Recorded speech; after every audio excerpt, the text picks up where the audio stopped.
called Dr. Nacho. I'm thrilled at the end of this day to be talking with my good friend, Dr. Mark Costas, and hello to the Dental Success Institute and any other groups we're shared in. So Mark, thanks for jumping on with me now. It's a Wednesday, so weekend happy hour doesn't start to me until Thursday. So I brought this to drink while we're having our Facebook Live here. It's a low carb.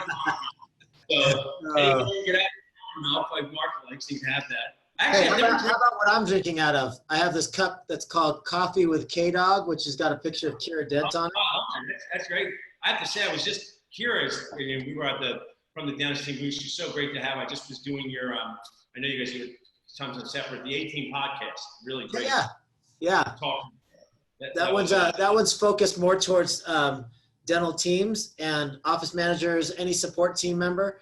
And Kira's really good at bringing the goods for the team members, for sure. Yeah, I'll do it. You guys being there at the dentist and team booths were awesome. And I always like Nacho ordinary stuff. And, the paper airplane part was awesome. So, I really enjoyed that. So what I wanted to talk with you about, Mark, is I think of you as just like an amazing leader in business and in biceps. I don't think I have the biceps you do, but, but what I think would share a lot of value with people that I come across, and I think you do too, is, how do you manage all these different things by being a practice owner, a leader, family person, balancing stuff. Also talk about how social media has changed the landscape for dentists and how we can communicate now instantly, but that comes with some good parts and bad parts.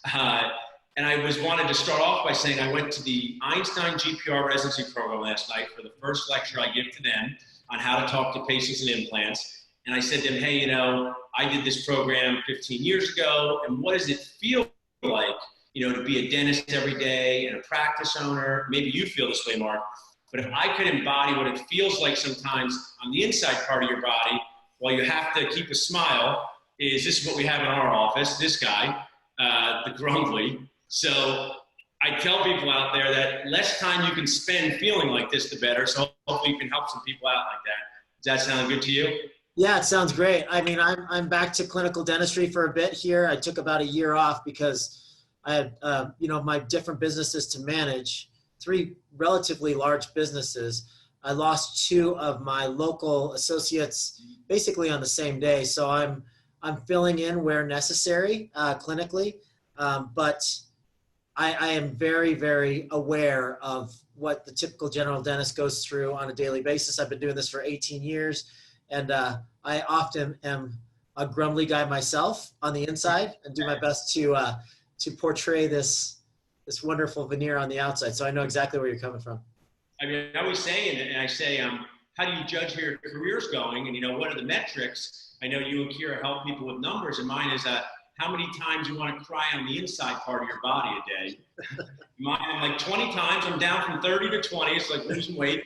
And I just think, it's to just start off, it's just important to tell people that that's a normal thing. We're dealing with people. We have a team.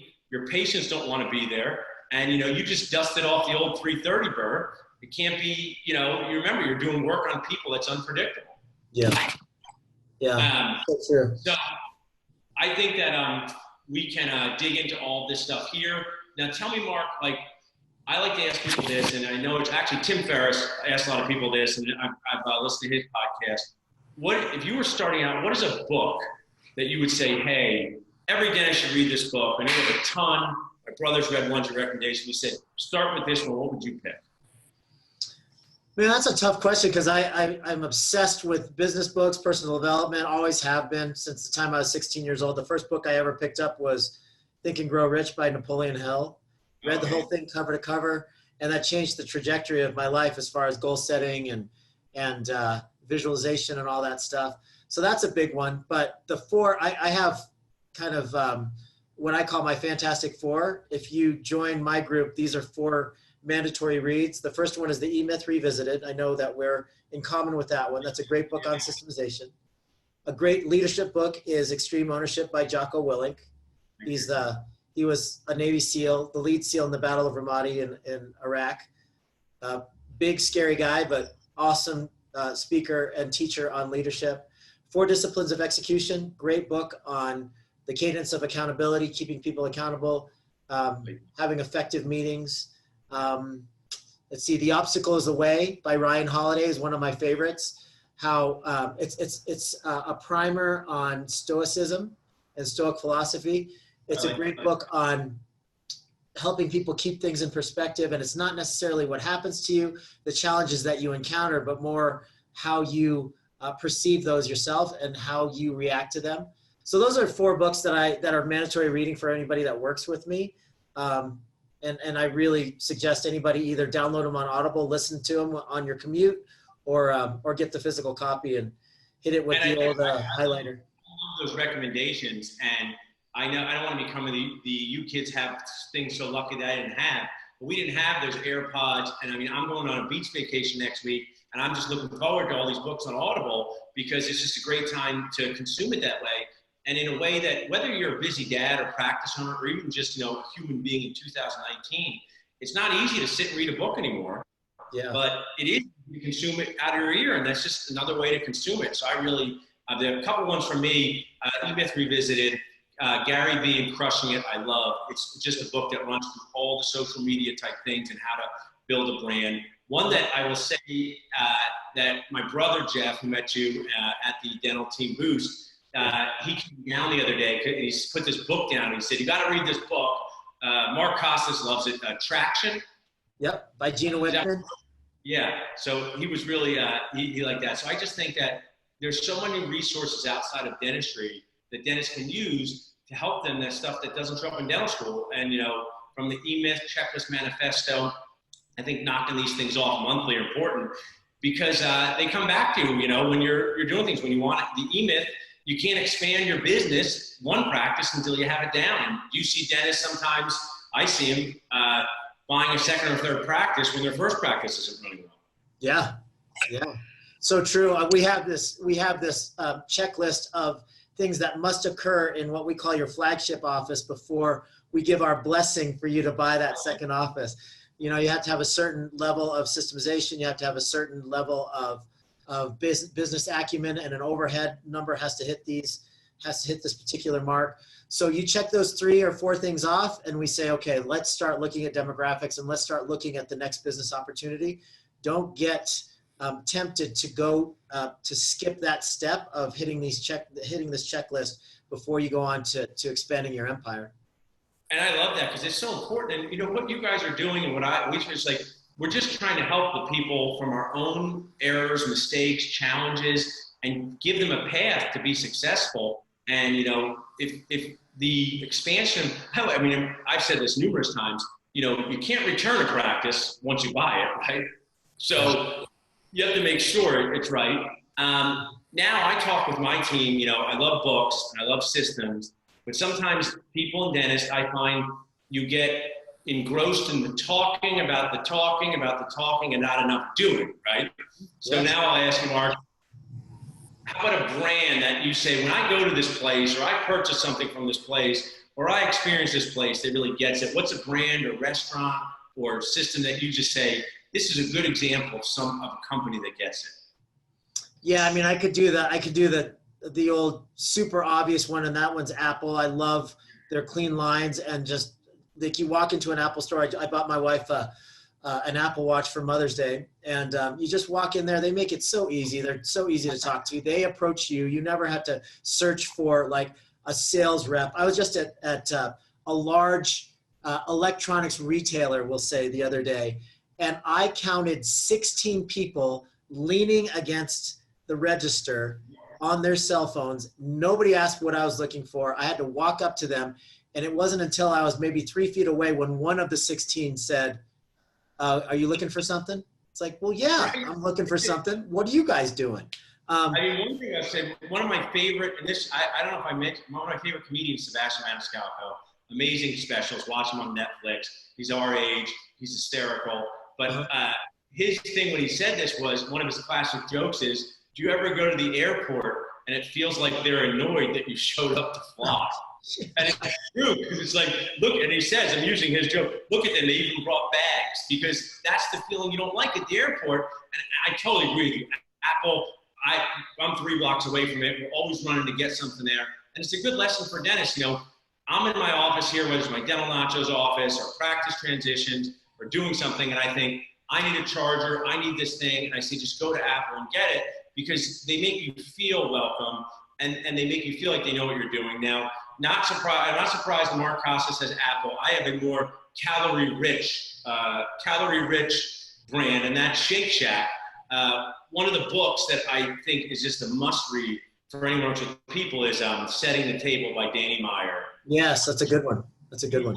Founder of Shake Shack. And what I just like about brands like that is, I go with my 4-year-old. They treat everybody the same. They have great systems. They seem excited for you to be there. It's an elevated take on fast food. They're not telling you that they're gourmet, but they're telling you that they're different than fast food chains. And I always think it's funny, they have beer there. I like it because they seem like they really try to include the whole family. Yeah. And, Mark, you and I are dads too. They say, happy wife, happy life. I've heard that one before, right? Happy wife, happy life. I've never heard anything about the husband. No one ever says anything about him. And I'm just totally kidding, because I have a great family. But when I say they remember the family, they remember me with the beer, right? So they actually have their own, I don't know if you know, they have Shackmeister Ale. And I just think that's so cool, because, they got their own beer that they have there for you. Yeah, that's amazing. We have a place out here. Do you guys have Dutch Bros coffee shops? I don't think we have it here. I don't know. I don't think we have it. Yeah, they're pretty awesome. They've kind of taken over the Southwest and West Coast. And, it's a coffee shop, for goodness sakes. How can you differentiate yourself as a coffee shop? But it's actually fun to drive up, and you can drive by this little shack of coffee shop any time of the day or night, like till 11 o'clock at night. It's like, who's drinking coffee at 11 o'clock at night? Yeah. And it's not that like lounge living room experience that you get at Starbucks. It's actually a drive-through, and people drive through at all times of the day or night. And it's a coffee shop. But what they've done is they have like these really, really energetic people that work there. And as soon as you pull up, somebody walks out of the back door, kind of like Chick-fil-A, and they come and greet you no matter how far back in the line you are. They ask about your day, how you're doing. If you have a dog, they give you a dog biscuit. They give your dog a little ice cream cone thing. And so it's a different type of experience. They ask open-ended questions. Okay. We've had some neighbors whose kids have worked for them, and they have these teams of people that go, and they're cultural ambassadors. So they'll go into the next town and make sure that the culture is extended to the new location. So they'll spend the first 3 weeks there opening this new location, and they'll indoctrinate all of the new employees into the culture. So everybody kind of understands, like, this is how we do it here. This is what we expect from you. This is how you talk to the people. This is how you build quick rapport. So I really, really kind of emulate their habits in some of my practices. And I really like that brand, Dutch. I'm great to share that. And that, like I'm constantly saying to my team and Dennis, always be explaining your why, explain the why.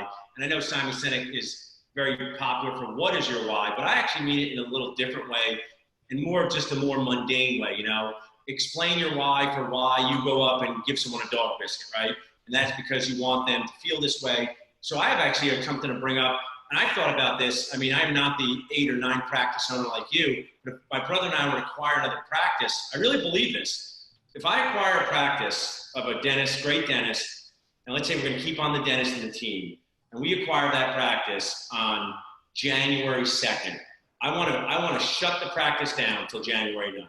And I want to tell the patients that we're on a vacation or we're close, because that happens. And I want to spend that week with the team doing what Dutch Brothers does, so that when we open up for the game, I don't have mismanaged expectations. And I just believe that that's missing in dentistry. Like crazy, you buy a practice, you got to open and see fillings the next day. Yeah. And, just take a break. And I really do that for the team. We talk with Kier about that, because they have to deal with a whole new regime now, and that's not easy. No, it's not. It's shocking for a lot of people. It shocks the system, and people have, insecurities, and they don't know if they should trust you. They don't know if they want to even stay on this ship, sit on this bus as you drive it. Yeah. So yeah, I think that's a great idea. It's closing down for 7 days. I've never thought about that, but that might be something that I adopt and suggest. Just to give everybody a nice time to meet each other. And I found that I've made errors with training new team members. Mark, we have a roving dental assistant we hire a new roving dental assistant. I think, oh, I really train her, and it's my fault I don't. I just kind of throw her into work. Yeah. And sometimes they're there for 2.5 years, and I'll say, why are you doing this? They go, no one ever told me. It's my fault, right? Yeah. So I like that. Now, as we continue on, a couple other good Mark Costas questions.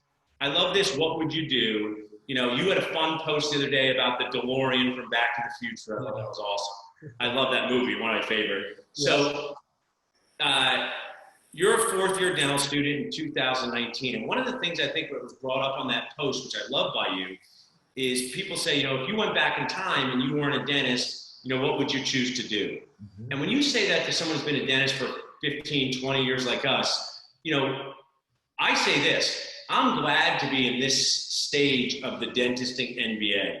Mm-hmm. If I was starting as a rookie, I would be looking at it much differently. And I think I posted that on your blog. Now, it doesn't mean I would quit or not do it. I'm just saying that the landscape has changed. So let's say you are that rookie, fourth-year dental student. What are some Mark Costas things that they could do over their fourth year, whether it's with networking, CE, thinking about their future, moving? Tell me a few things you would do. Yeah, I love this question, but it's a tough question. Yeah. The stakes have never been higher for young graduates. I love your sentiment that it was easier for us, right? I graduated with $250,000 in debt, and I thought it was the end of the world. These students are graduating with $400,000, $500,000, $600,000 in debt. So the stakes are much higher. We could have made more mistakes and still been very successful with all the mistakes that we've made. They have to leapfrog over some of the mistakes that we've made in order just to survive, because they're starting in a deeper hole than we did, right? Yeah. So they had to get out with more clinical acumen than we had. They have to get out with much more business acumen than we had. They have to have a strategy as far as retirement and debt repayment. All of that stuff has to kind of be in line before they hit the ground running as a professional on day one.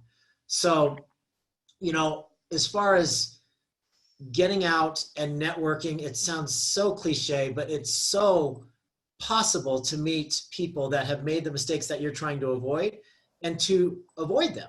So, right. I love the life and dentistry guys from Kentucky, because they came to our first Voices of Dentistry and they were like, oh my gosh, I'm meeting all of my heroes in person. This is crazy. And they're so approachable. They're so nice. This is nuts. And then they were inspired to create their own podcast. And now they have their own live event in Kentucky. And those guys are a perfect example that you can just say, hey, I want to meet that guy, and then fly out to one of his events or her events and meet them. And guess what? I am lifelong friends with those 7 guys. And we text each other and they ask questions and I ask questions of them, and they've all done really great in their careers. But they made a choice that said, I want to be where that person is in 15 years. I'm going to pick their brain and I'm going to find out exactly what they did and what mistakes they've made. And I'm going to avoid their mistakes and emulate their successes. So that's something that's totally doable. As far as getting, creating this business acumen and this self-education, this personal dental MBA, totally possible to do nowadays, because there are 80 dental podcasts, and a lot of them are about practice management and business and investing and debt repayment. It runs the gamut. You guys have a great one. You're talking to experts all the time on this stuff. You don't have to travel to a 2-day event across the country to get this information anymore. So read the books that the experts are saying to read. Get the free information via podcasts. Take advantage of the free and cheap CE that you can still take advantage of as a D3 and D4 student.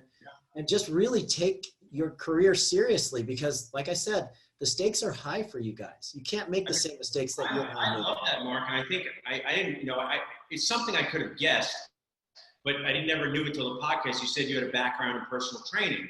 And I think what I'd like to point out is that if you talk to Mark Costas or Paul Goodman about being a fourth-year dental student, we're trying to tell you what we would do if we were fourth years now, not necessarily what we did. Because right. I use personal training in dating. You don't want to do the workout you did 15 years ago. You would say, we do different things. I was like, I shock your muscles. My muscles are so shocked we're even working out. But it's no more days of just chest and tries, and now they have different things, which is great. So with dating, if I said, oh, you should go out to a bar and try to meet people, maybe people meet on apps. So what I think is awesome with that story from the Life and Dentistry guys is you're not necessarily telling them what Mark Costas did when he was a fourth-year dental student. You're telling them what you would do if you were a fourth-year dental student like then, acknowledging the different landscape, right? I just think that's powerful. And I was lecturing last night, and my mentor there, amazing guy, Stephen Brown, he's like, I like your style, how you teach. And, he goes, a good teacher creates an environment where learning can occur. And I will say, a good dentisting mentor creates an environment where networking can occur, right? So, whether it's Dental Success Summit, Dentist Team Boost, stuff near you in the area, put your face out there instead of on Facebook, because magic will happen. And, we'll wrap up with why that's valuable for a lot of reasons. But just from your career development, you meet people you would never get a chance to meet again, and they can help you out in life. Yeah, I mean, isn't it true though, Paul? Like when you came to my event for the first time a couple years ago, you were a 2-time speaker, and then I had the privilege of being able to come to Philadelphia and speak at your last event. And I feel as though the cultures that we've created and our communities are so open to networking and sharing their best practices because of kind of what we put out into the world.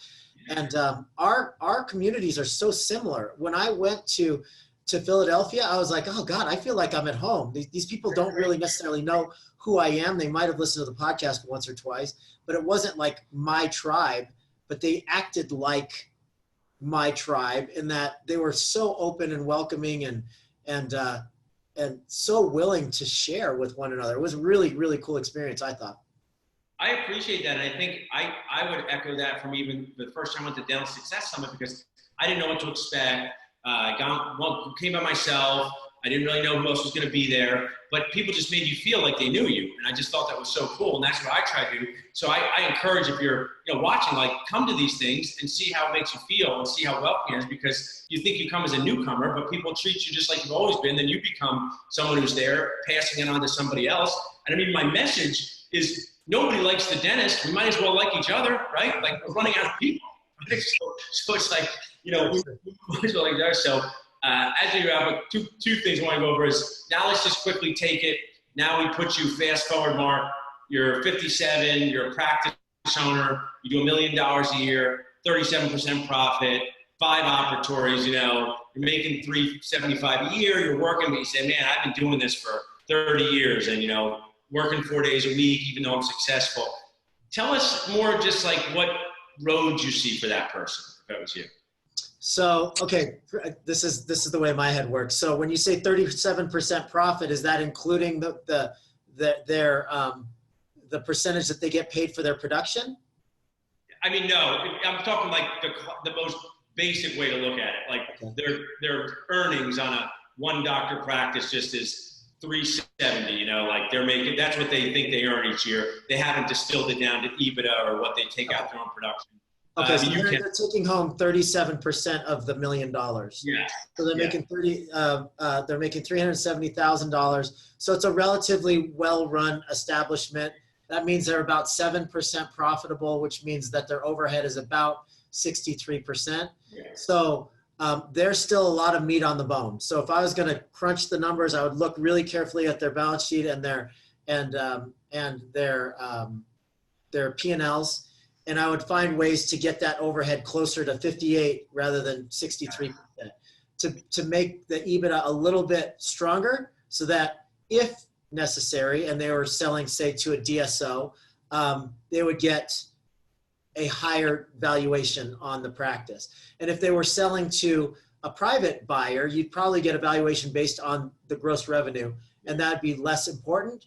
But if he has 5 more years to work, that extra 6% of profitability is going to make a big difference. 6% profitability on a $1 million practice is an extra $60,000 a year times 5. That's an extra $300,000 a year that he could put towards retirement. And I can know that right off the bat, just because I know the way that the numbers of a dental practice work. So first thing I would do is I try to get the overhead down between 55 and 58% from 63. That's where I would start.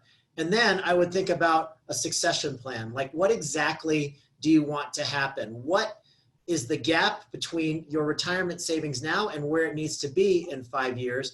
And is a big portion of that coming from the sale of your practice? If so, it might be a good opportunity to start bringing somebody on, maybe part-time, maybe full-time, to start crafting your exit plan. So how are you going to exit from the practice? What does that number, what does the number on that check have to be when you turn the keys over to the next owner? And if you have a clear definition of what that is, then you can reverse engineer. You got 5 whole years to plan this out. So there's a number of different questions that I would ask. What is the gap between where you are currently with your retirement savings and where you need to be in 5 years? What are the opportunities in the overhead, and how can we increase the cash flow and make it look more attractive to a buyer in 5 years? And then what is your succession plan? Who's going to take over? Would you prefer to sell it to an associate over a gradual period of time? Or do you want to bring on an associate to help you ramp up the value of the practice and keep them as an associate? Or do you want to trudge it out on your own and keep all the profits and all the revenue and then just have an exit? So there's a number of different things that. I mean, I love those, basically the Mark Casas business treatment plan. And I think that's a great treatment plan. One of the things I would share, and I was just talking on our podcast with this today with Rob, is I just think we need to redefine some of the terms that we use for associates. Because when you were talking about an associate you need to replace, that was some one associate running an entire practice, or was there any other dentist there? Was it? I'm sorry, I missed that part. The associate that you needed to replace recently, or you're filling in for, are you looking for one person to kind of run that practice? Is that how that was working? So that's some type of associate. But what you were describing, that's somebody who's going to come into the practice and contribute, but the owner dentist is still going to be there. So I think we need to rethink how we think of that position. We hire hygienists, we hire assistants, we hire additional front desk team members. So when we see a need in our practice, we fill it, or we test out, hey, I need an extra assistant, I need more hygiene. I think we should make these dentists more comfortable with incorporating associates, right? It doesn't have to be the person that buys your practice. Get a dentist, tell them the why. It's 2 days a week. This is the reason I'm doing this. Let's work together for 12 months and see where we're at the end. I think dentists, for some reason, and maybe this is normal, Mark, but I think if they bring in an associate, sometimes they think they got to kick themselves out of the practice. I mean, they're in charge.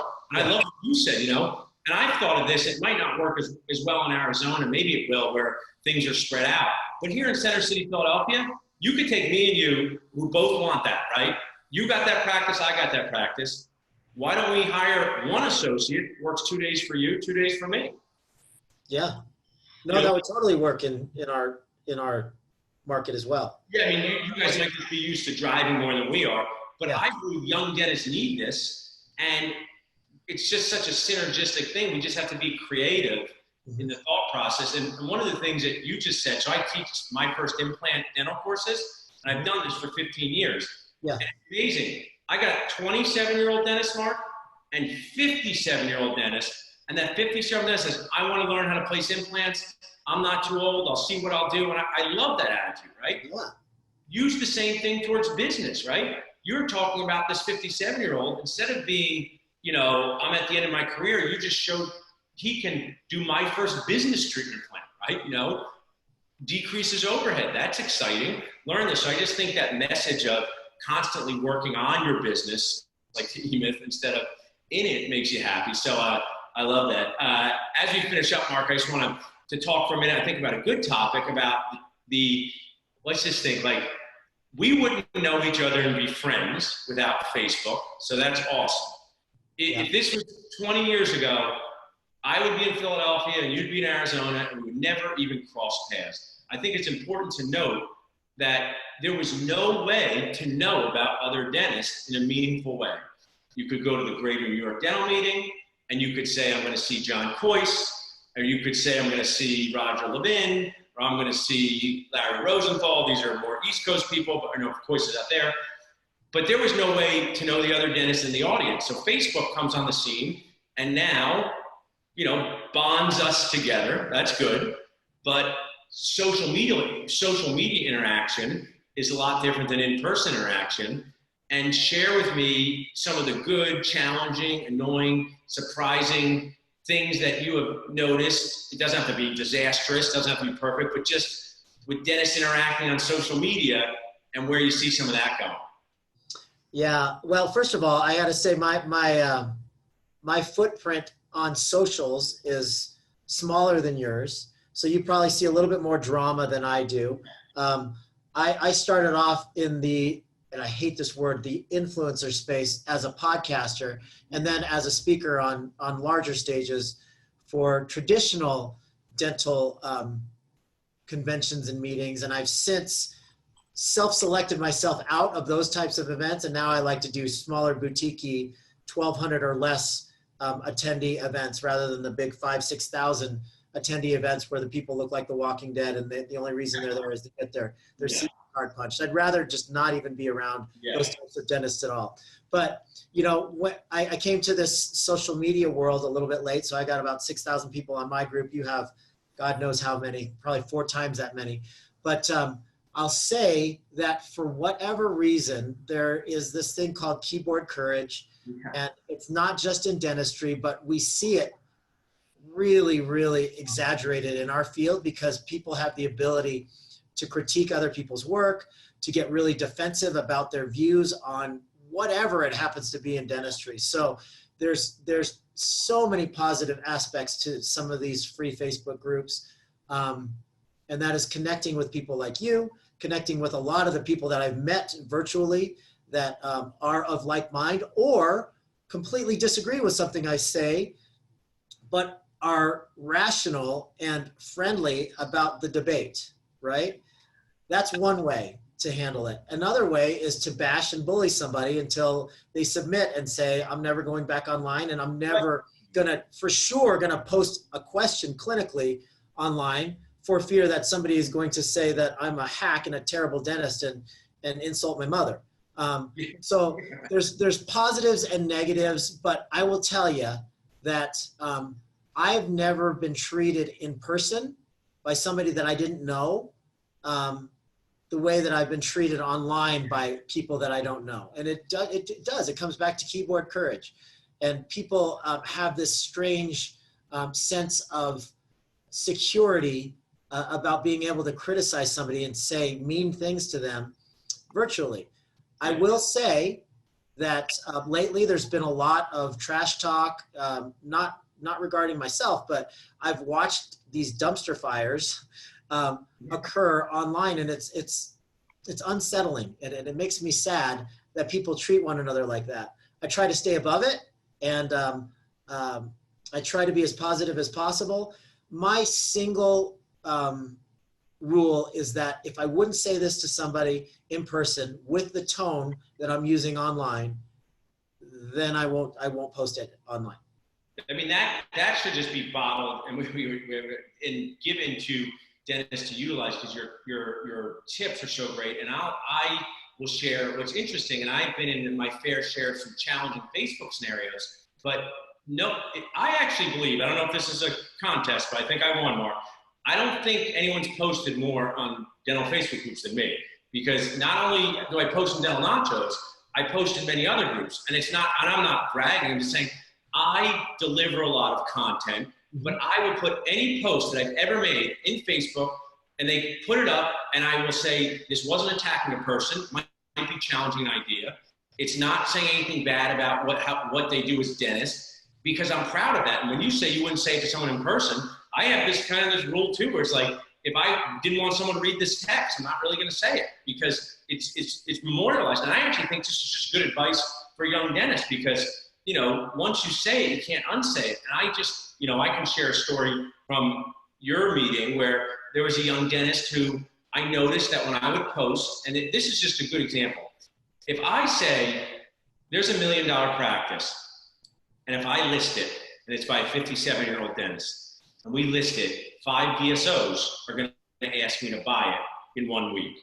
And likely a private practice dentist will not even get the chance to look at this practice. That's my experience. It doesn't mean I don't give it to them. It just means that DSOs come and say, will the Dr. Marcosta stay for 3 years? Because if will, we'll pay 100% of collections. If he will, we'll do this. And what's crazy to me, Mark, is like, do a lot of things. I'm a dentist broker, right? I'm working in this world, and I'm coming back to our dental world and telling people what's happening. I'm like, I feel like I'm trying to do a good deed. And people get upset, and this young dentist must not like this, but then he saw me at your meeting, and he stuck up for me last week, and he said, hey guys, I didn't like what Paul posted, but I saw him at the Dental Success meeting, and I realized this is just a young guy, this is a guy out there to help dentists. And I love that because I'm the same guy, you're the same guy, it just gets distorted through this lens of social media. So I think your message of that is just so important. I don't know, you seem to grow up, like, I know you did boxing, Mark, and other things. Maybe you were, in my house, my brother, sister, and I, we would break things, right? We'd be roughhousing, we'd break a vase, like from the thing. My mom would say, this is why we can't have nice things. Never heard that one. And I say this with the most genuine enthusiasm. If dentists on Facebook do not kind of get together in some way and just say, we're not going to do this to people anymore, we're going to ruin one of the greatest things that's ever come across our path in terms of connectivity. Yeah. Oh my gosh. I love that sentiment. And you and I have both been victim to a little bit of harshness online. And that's just kind of part of the journey of what we have exposed ourselves to. And it's just part of the game. There's many more positives than negatives, but yeah, you and I have both experienced it. And I love your sentiment, and I totally agree with everything you said. Thanks, Mark. And I just encourage dentists, and I'm not really a Mr. Rogers or some crazy always be kind person, but I just encourage, and I learned this actually from one of my coaches to wrap it up. One of my early coaches, she said, with your team, like, say kind things to each other, put what she called, positive deposits in people's emotional bank accounts. So if you're out there on Facebook, say something nice about a case. Even if you just like someone's post, you never know how much courage it took them to put something online, and why not, cheer them? And that doesn't mean say everything they do is right. If someone comes on and says, I want to buy a practice that does $100,000 a year, and I'm going to build it up, I'm not going to say, oh yeah, go do it. I'm going to say, I see where you're coming from, but most of those practices never get built up into what you want. So make sure this is what you want. That's a kind way. If I say, that's the dumbest idea I've ever heard, no one's going to listen to me anymore. So I love that, Mark. I appreciate you spending time with us. I'm just, enjoy that we can share these ideas with each other's group. We'll have you back in Philly. I definitely want your family to come and hang in Philly so I can, show them around. I know last time they couldn't, but we'll have to do next year with your great family. Yeah, for sure. Let's do it, man. I'm in 100%. Thank you. All right. Awesome, Mark. See you guys later. Have a great rest of the night, and thanks for jumping on with us. Thanks, Paul. Appreciate it.